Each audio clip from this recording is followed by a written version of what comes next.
Again, Steve Flaherty.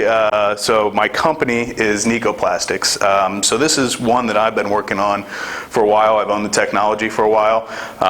It's had to take a back seat in my journey just because life. So for those of you who don't know, I've got 4 kids, anywhere from 7 years old to 7 months.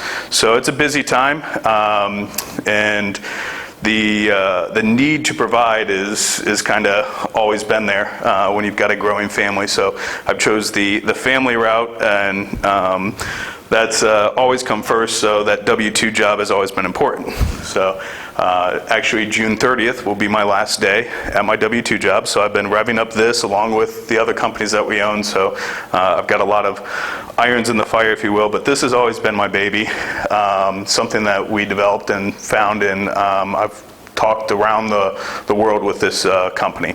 So it's very interesting with the way windows and doors open, and you think that you've only got one opportunity, and that started a while ago for us, but the need for this product has only grown in the past decade. So for those that are following what goes on in the world, you might have heard about a plastic problem.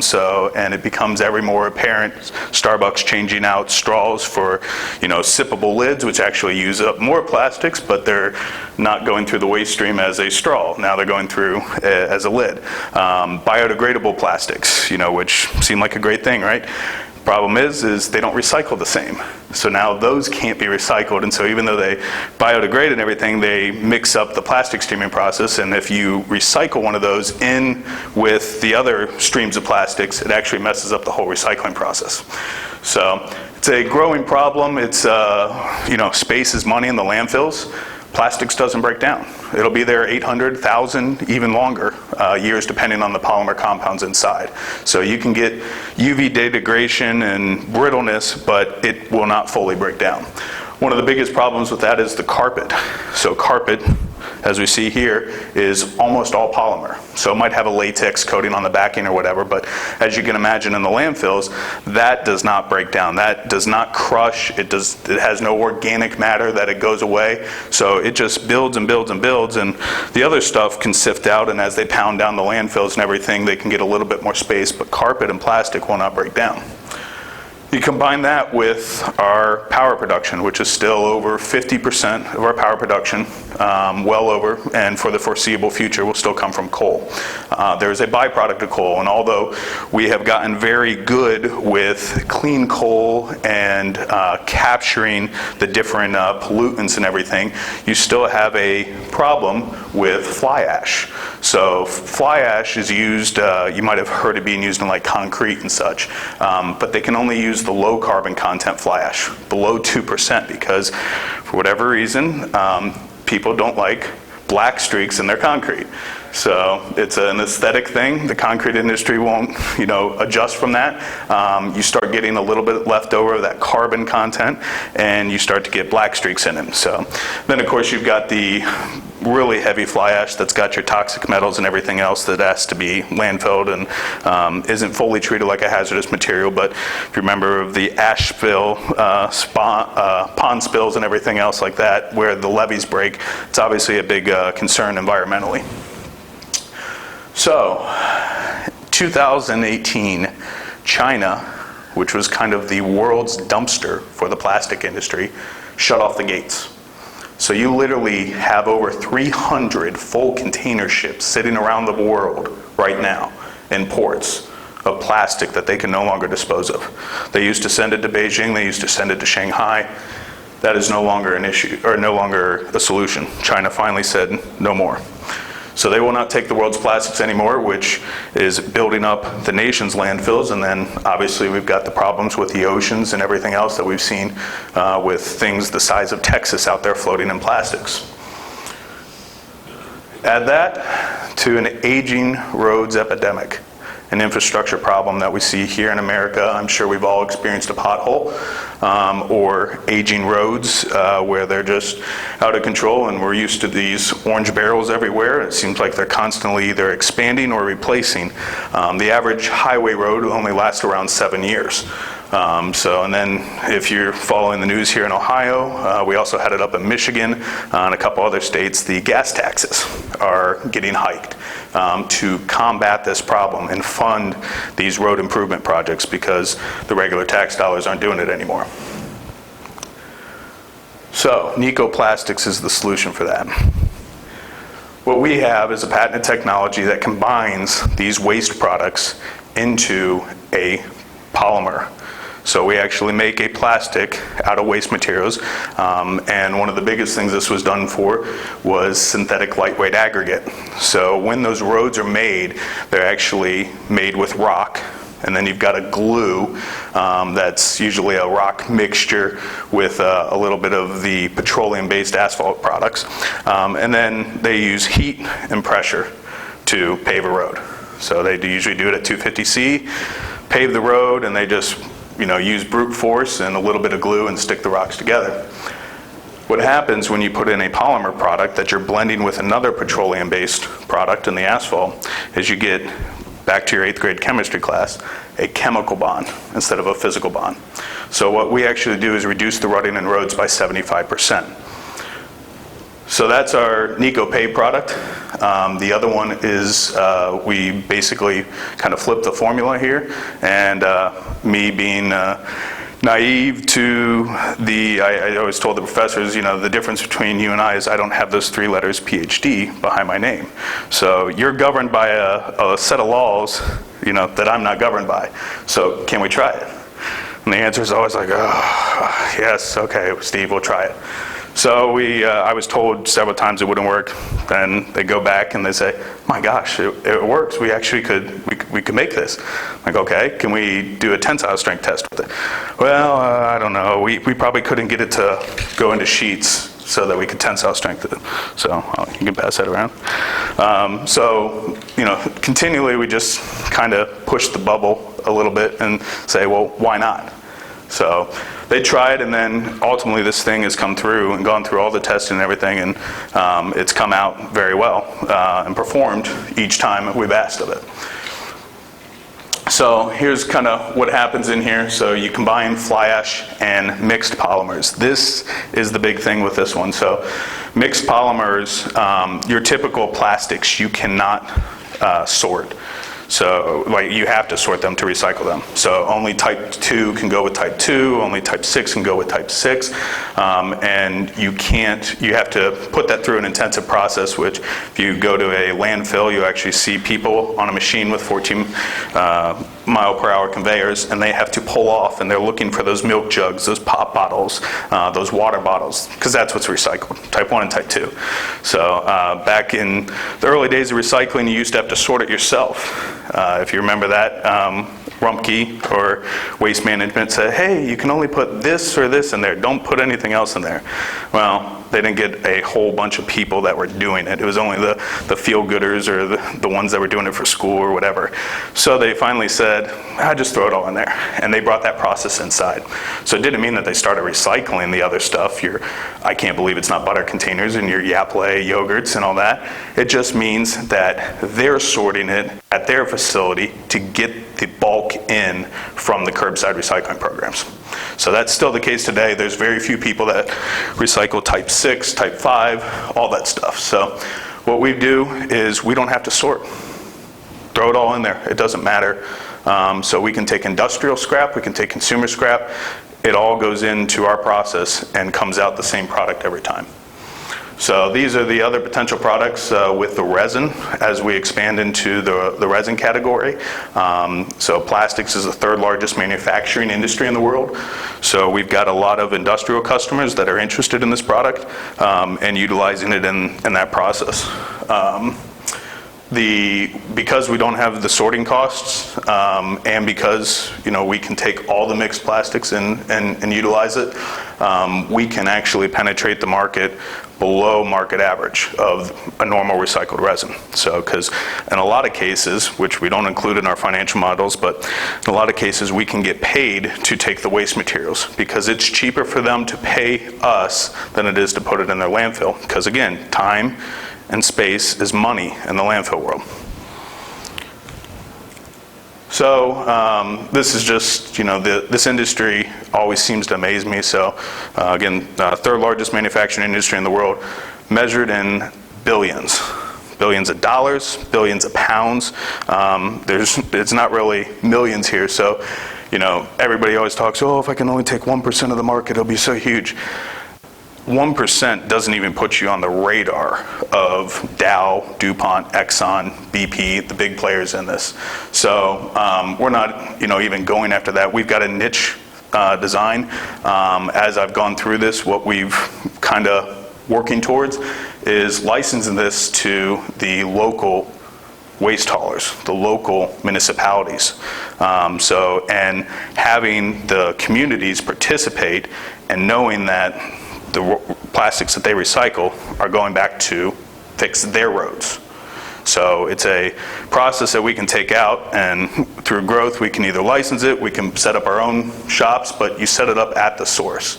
So we set it up right at the recycling centers.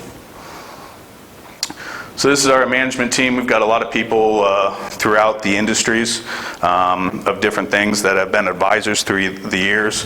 Got the inventors of the patent up from Tufts University. It was a combination between Tufts and another university up there. So got the #1 aggregate professor in the world and the #2 polymer professor in the world. That's who's behind this technology. So a lot smarter people than I am, but they're academics and want to see it taken to commercialization, but don't have the business knowledge, the contacts, or the strategy to do so.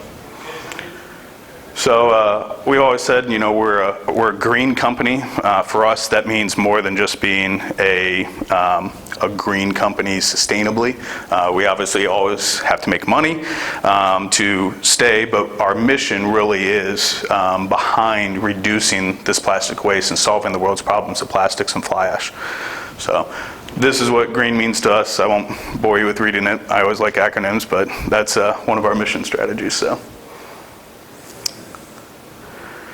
So with that, I will open it up for questions.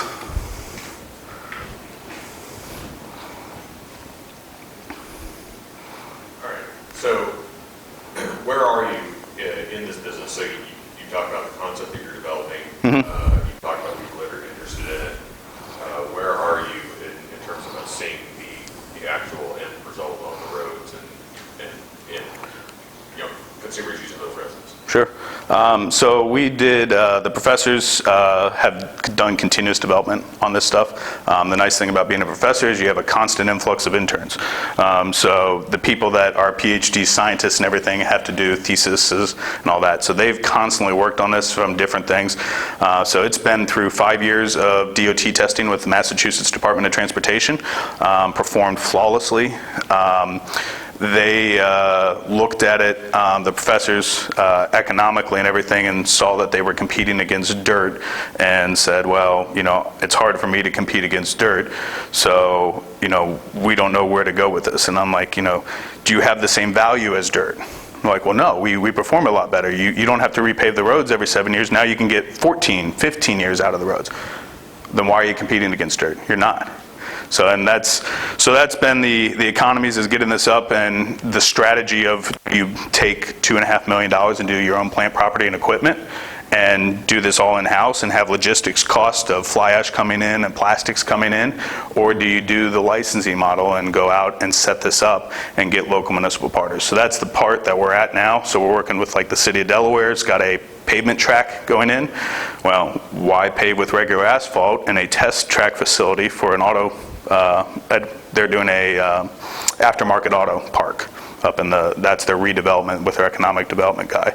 So being right there in the entrepreneurship center, like, Sean, I got an asphalt for you. He's like, that's right, yeah, let's pave it with your stuff. So it's getting those partners, getting it produced up. We've talked to Cocosian before. Cocosian offered to buy the company back in 2013. I've held out. I had a billionaire in the waste scrap plastics company offer me a hefty fee in January 1st, 2010 for this. Held out, and then it's like I said, it's had to take a back seat just because of life. So this is the reintroduction of it. So we're going through the Clean Tech Open this year, which is an accelerator program that's a national accelerator and funding program for clean technologies. So we'll see where that goes. It'll go from May through October, and then the winners will be announced in November. And there's different connections that can come out of that, but it really forces the hand to start going. So like I said, with my situation now, leaving my W-2 job, it's all in on this, and then the other side businesses hopefully support the wife and kids. Am I understanding it correctly that you need the byproduct of coal fly ash in order to make this? We don't have to. So that's what the patent is around. So that's the technology that we're, obviously going to utilize and everything. We've got a process that's coming over from Australia right now that we don't have to use that if we don't want to, and it's more with the carpet. So in the recycling of the nylon 6/6, which Shaw and Mohawk have huge programs. So with the Carpet America Recovery Effort, I believe what it is called, CARE, they've got huge efforts going into anything that can utilize carpet.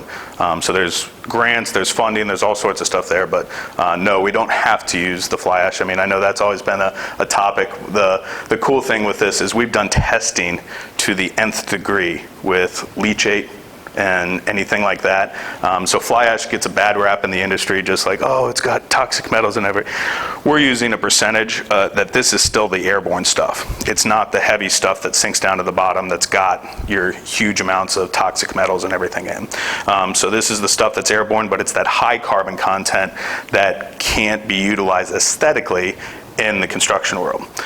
So the aggregate, we've actually made cinder blocks out of the aggregate. I've got samples of coasters, stuff that we made where we've extruded a 4-inch core, and then we've sliced it to look at it. It looks like granite.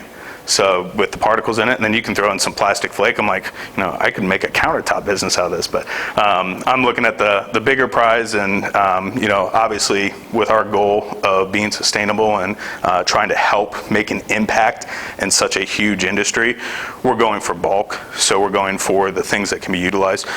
The amount of roads that are paved, so the Chicago billionaire that offered a bunch of money for it, he was taking it to Latin America, and literally he's like, I don't really care how it performs because anything's better than dirt. And that's what they're paving down there. And one of his good friends is the second largest paving company in Latin and South America and Central America. So that's, this isn't just a US thing, that's where we'll start, but this is global. So, and they're already starting to use, so that's what kind of keeps me pushing with stuff is there's a company out there that is doing plastic in roads. They're doing a lot higher cost process, and they've got to have special equipment to use and everything. Ours goes right into the standard process. So when we did all the testing with this, we didn't say, oh, hey, Mr. Paving Company, we've got to outfit your thing with this, and you got to use this mixer, and you got to use this sorter and all that. It's like, hey, yeah, throw it in 15% volume ratio with this. Here you go. Pave like you normally do. Don't do a thing different. And is it actually a new molecule? Is that? So what happens is it commingles at the molecular level. So you get those bonds. So the fly ash actually gets encapsulated by all the polymer. There's so much polymer in there that the fly ash helps bind, but then gets encapsulated at the molecular level. So it's not technically a new molecule. It's just the combination. So an immersion of the two molecules together, but you get that chemical bond because you're doing it at heat. So we extrude the product, and it comes out as an aggregate. It's actually a very brittle product. I tried bringing some in today, but I couldn't get the bucket open. It's sealed. So you got the tensile strength testing. But that is actually the product. So that's got fly ash in it. You probably can't even tell. That's got full mix plastics in it in the tensile strength testing, so that they can pull and test the rigidity of it and everything. So we're always going to have a dark polymer just because we got that carbon content. The nice thing though is we're naturally UV stabilized.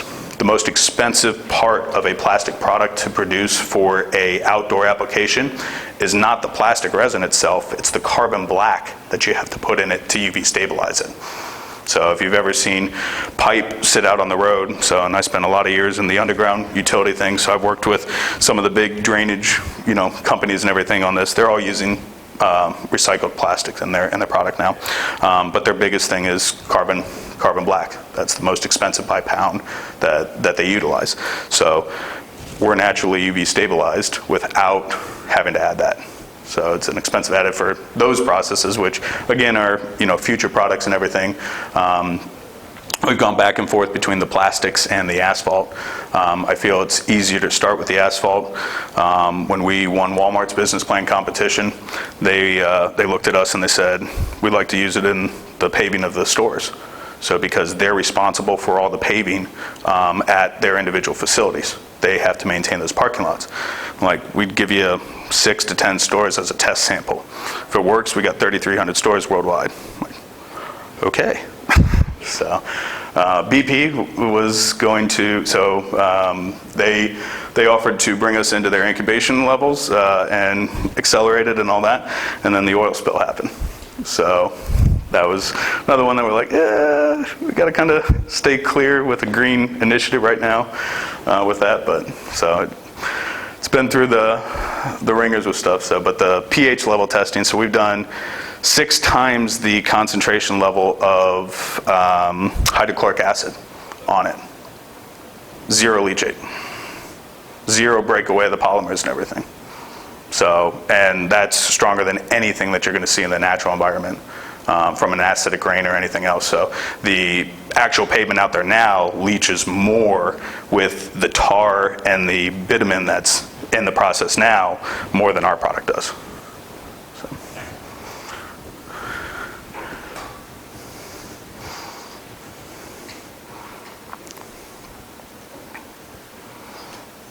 I have 2 things for you.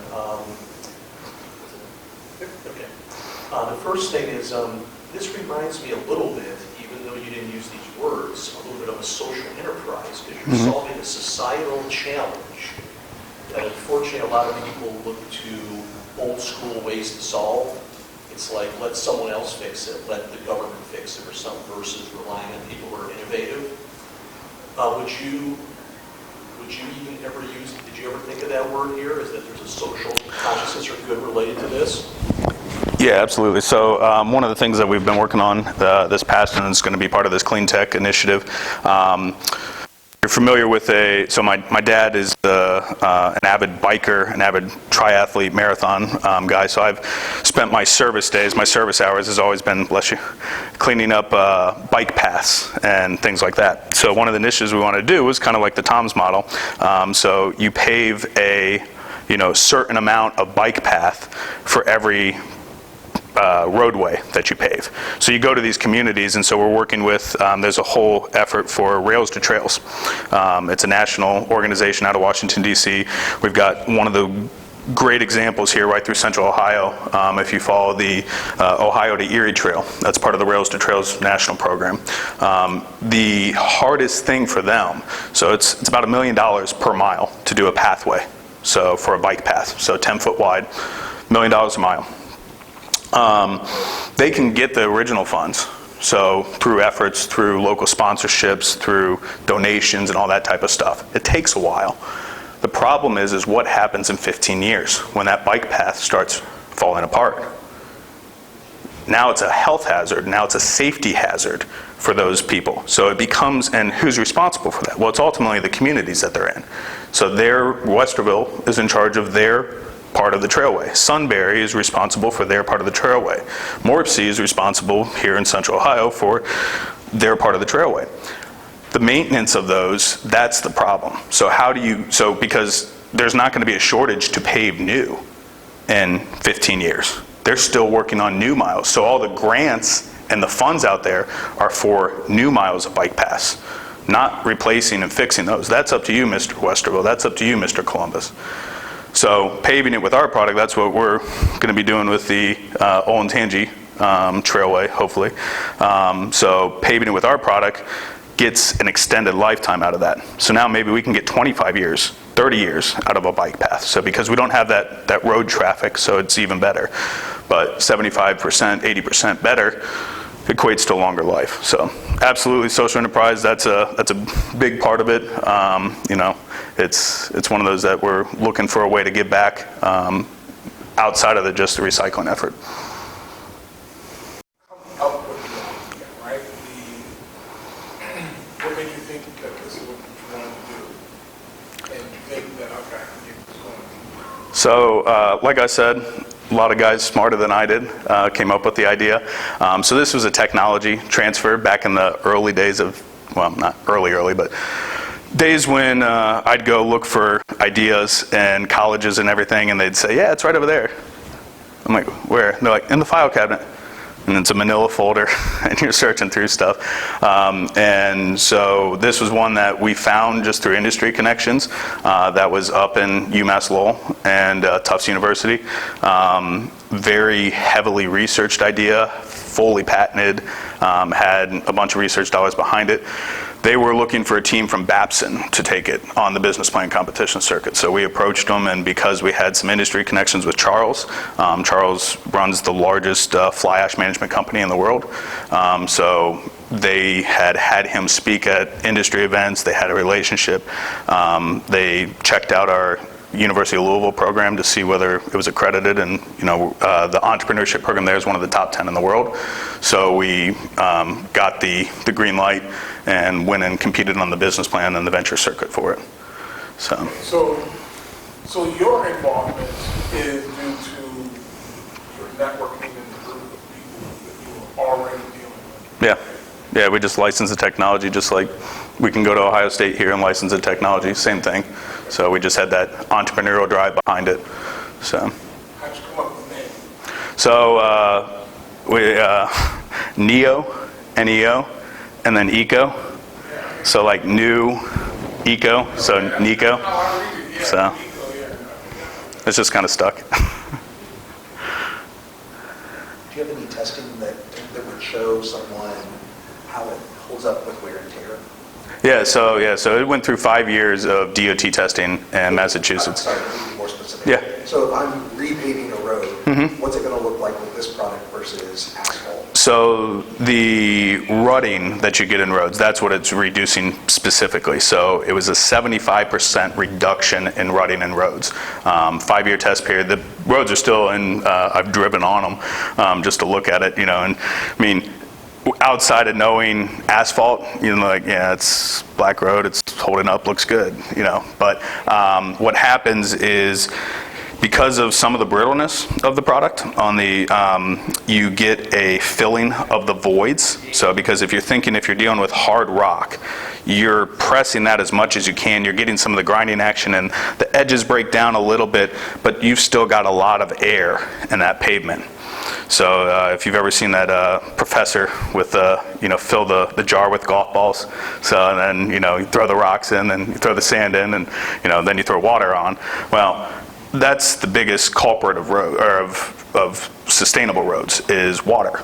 You have to keep a road dry in order for it to perform. Otherwise, you get a crack in there, water gets in, it's either going to move it through naturally, you know, just through what, you know, Colorado River did to Grand Canyon, or you know, how it formed, especially in the northern states with freeze thaw. So you get expansion in there, it breaks apart the roads. Water gets down to the subbase, it deteriorates the subbase underneath. Now you've got potholes, now you've got cracks, sinkholes, all that type of stuff that happens. So what happens with our product is you put it in, you get the physical void filler of air, and then you get that chemical bond. That's what keeps out water, which is the ultimate culprit of roads.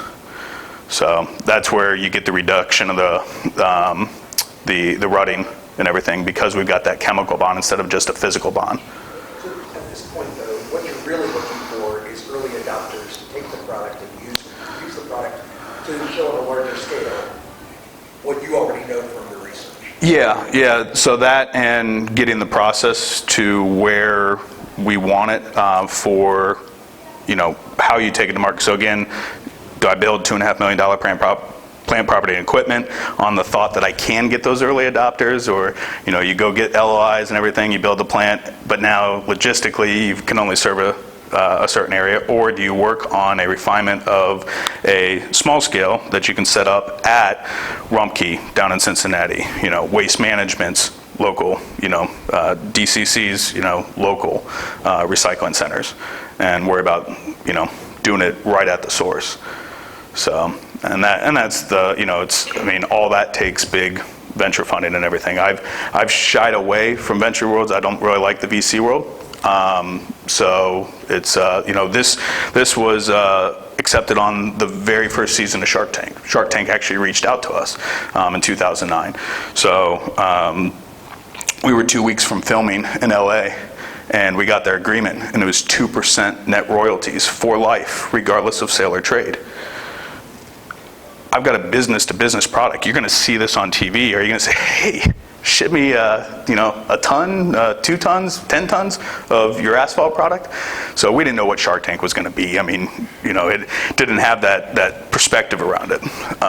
But that was, that was something that we looked on early on. And then it's like, we're a business-to-business product. I've got emails from my professors that say, Shark Tank sounds more like, was it loan sharks or whatever? Like, they're like, run. Like, of course, it turned into something else, but I still think it was the right decision just because we're, back then, a B2B product. I don't think would have done too well in there. Could have made some good connections and such, but rather pave the path. So. Two things I've noticed, and again, this is not an area of great knowledge for me, so if anyone in the room or yourself would like to kindly put me on the right track, please do. Is the first thing I've noticed is those numbers you showed about the amount of recycling being so low. I find it a little surprising because of all the attempts that you see in a lot of communities to put out recycle bins and all this other stuff. So that's the first thing I noticed. And secondly, I've seen other attempts to, take bottles that barely stand up anymore because the plastic has become, reduced. Sure. So I'm getting some sense here that you would actually have potential with this to solve some other additional challenges outside of social enterprise, and I just pointed to it, the percentage of recycling and attempting to do a better solution and having bottles that barely stand up. So, thoughts on that? Yeah, so let's see, we'll go back to the, normally I've got more slides in my Q&A than I do my regular, but I didn't put that stuff in here. So the recycling efforts, again, goes back to the curbside programs and everything, primarily focused on types 1 and types 2. So your PET and then your HDP. So laundry detergent bottles, milk jugs, pop bottles, water bottles there. That's what the industry is focused on. Your polypropylene, your polystyrene, less than 1% worldwide of any other plastics outside of type 1 and type 2. I think polypros might be up to 2 or 3%, but generally speaking, less than 1% is recovered in those other polymers. And that's due to the sorting process. So 1 and 2 are still going to be taken out by Rumpke because it's easily identifiable for them, and that's where the money in the market is. Now that's being decreased because there is such an abundance of plastics. I mean, think about all the stuff that is made with plastics. So one of the huge markets that one of our advising partners, they're interested in is ELVs, so end-of-life vehicles. Because when they recycle and crush a car, they can recycle the metal. That dashboard, that bumper, that internal panel on the door, the air vents, the carpet, that's all plastic. Doesn't recycle well. So, and they don't have a source for recycling that. Old planes, if you look in the cockpit or the cabin of a plane, the whole thing's almost polymer. So that's the type of stuff that you're seeing out there. So there's such an abundance of things. That's why we're going for the bulk, because we want to make a dent in that issue. So we're trying to look for the things that we can, scale it. I mean, I could have created a bathroom stall company and made polymer bathroom stalls. I could create a counter, company and everything, but it doesn't even begin to impact the world as, this is so much more than a business for me. This is an issue that I've seen, and I remember as a child, sorting through that recycling bin and, why can't I throw this in there, Dad? Well, they don't take that, Steve. You got to look for the triangle, and it's got to have a 1 or a 2 on it. Well, what's the difference in my I can't believe it's not butter container and my, pop bottle? Well, different type. Well. So you're trying to go at state departments of transportation right now to potentially license it. Is that the largest market for you, or is that just right now the best thing as far as development of the company? So I wouldn't even go after DOTs yet. DOTs they want to test stuff, generally speaking, for about 7 years in their pavement. So like if you've ever driven up on 23 and there's 4 lanes there of the same highway, and then it says testing paving area, that's one of Ohio's, and that's why the cops are so bad there, because they want you at 55 miles per hour because they want to know how the pavement performs at 55 miles traffic rated travel. That's why that's a heavy enforced speed zone. It's because it's got a DOT testing lab right there, a testing facility. So they'll pave sections of that road with different aggregates and subsets out there to test it, but then they'll test it, like I said, usually 5 to 7 years before they'll bring it into the DOT program. So being a township trustee in Berlin Township, we had full authority over what we put on our roads. So I could go to the townships and have them use this and test it that way. I can go to the asphalt company that paves the commercial or residential circuit, and if you had somebody knock on your door, want to pave your driveway, says, hey, my competitor down the street would give you a 15, 20-year driveway, I can give you a 30-year driveway, and here's the product, and here's the percentage. It's going to be a little bit more upfront cost, but it's less over time with the maintenance, and that's what you're starting to see. So this is an engineered sale, which is what I've done my entire career, is selling to the engineers who then put it in spec. That's how you got rubber in the roads. That wasn't, just they see that rubber is out there better. That was a Goldman asphalt going around to the engineers and saying, look, I've got a better product, and the engineers saying, this is what I'm going to spec for you, Mr. Municipality. We're the experts here.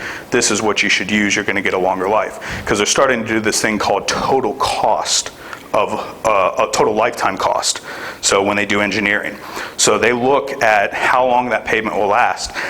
What is the dollar amount of inconvenience to the traveler that's going to have to drive around the orange barrels, why that's replaced?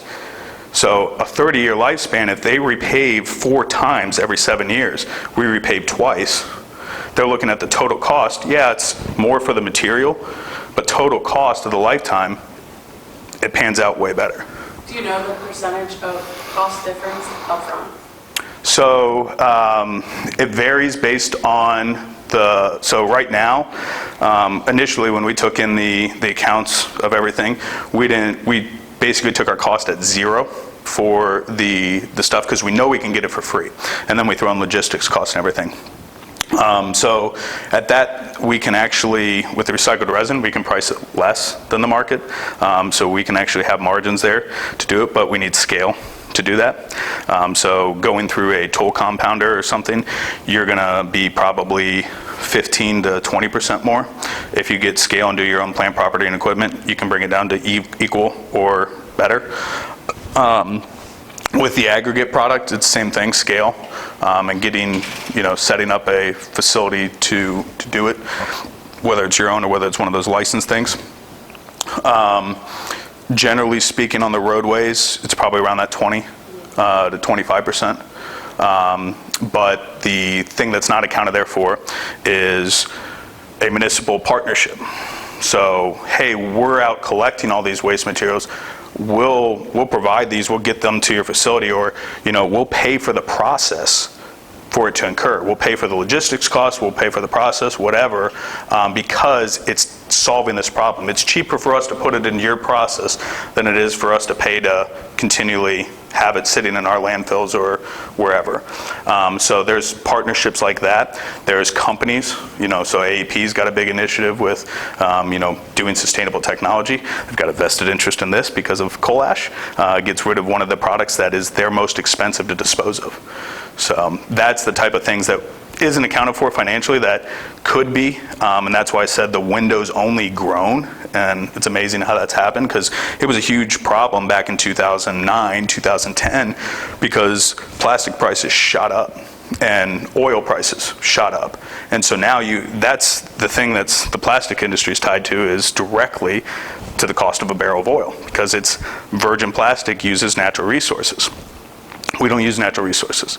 So we can ride the market wave, and so when oil's high, our profit margins go up. But we've got the same cost all along the way. And then if we can get paid or, get that process with sponsorships or partnerships with communities or everything, that's kind of the social route that we're looking. Just to clarify, you're saying that you can use the plastic that currently cannot be recycled, you can use it in your product, right? Correct. Okay, so I think that's actually a really interesting thing, because coming from a family that's recycled my entire life, they work very hard on cleaning out everything that's plastic, putting it in their recycling and putting it on the street. And I started in college as an environmental studies major. My professors or chemists, they were like, only 10% of that can be recycled properly. Mm-hmm. And it's a huge margin of error that you can solve for. That 80 to 90% or not more that normally cannot be recycled or repurposed in any way, you can use for this. How do you currently receive your plastic right now? So we're not in full operation yet. So, but I can flip a switch on tomorrow and have more plastics than I know what to do with. So that's not an issue. We got partnerships. So I can go down to my buddy that owns the Jefferson Clark landfill down in Louisville, Kentucky, and he'll ship me any plastics that I want. I can call my buddy Tom at TerraCycle, which is one of the largest actually sustainable recyclers in the world now. They just created this system called Loop, where it's all sustainable packaging and everything. So Tom and I met at the Walmart business plan competition, and Tom's like, you can recycle plastics? He's like, that is the thing I can't get rid of. He's got all the stuff that he wants to do. Now they started making different things out of it, but he's like, say the name, Steve, and you've got all the plastics that you want.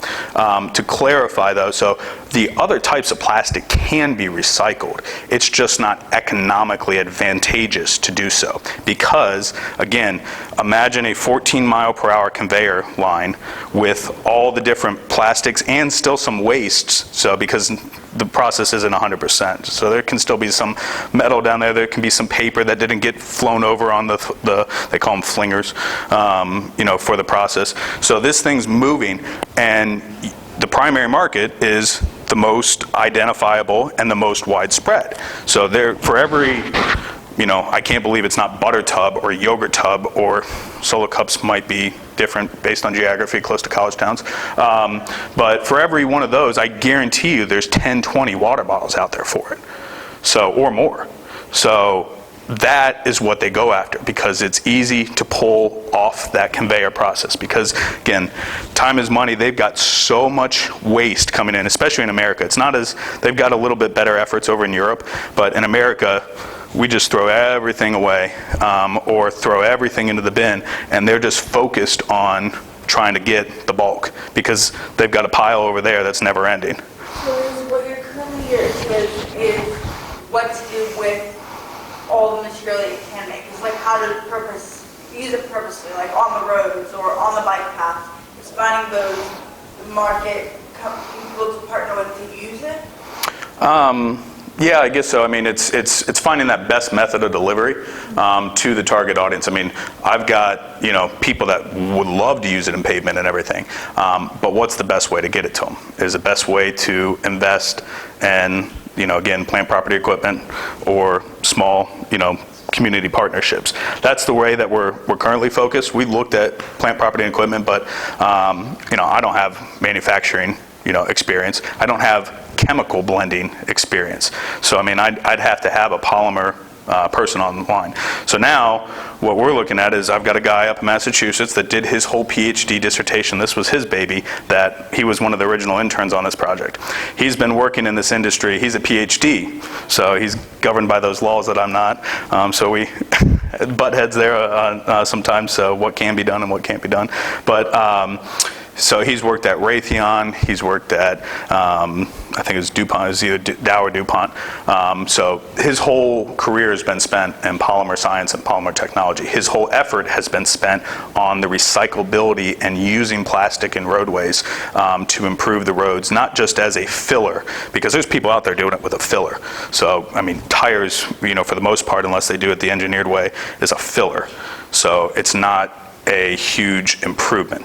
This is the first thing that actually improves the road technology to this high of level. There's other stuff that has improved roads, but to this high level, and being a 100% waste product, it's almost unheard of. It's like too good to be true. That's the constant thing that we see. But Hey Steve, George. what's up, George?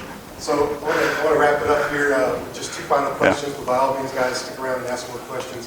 Very engaging subject. I think this is the most engaged Q&A session that we've had. So thanks a lot for sharing your business with us. So my last two questions, one is personal and one is organizational.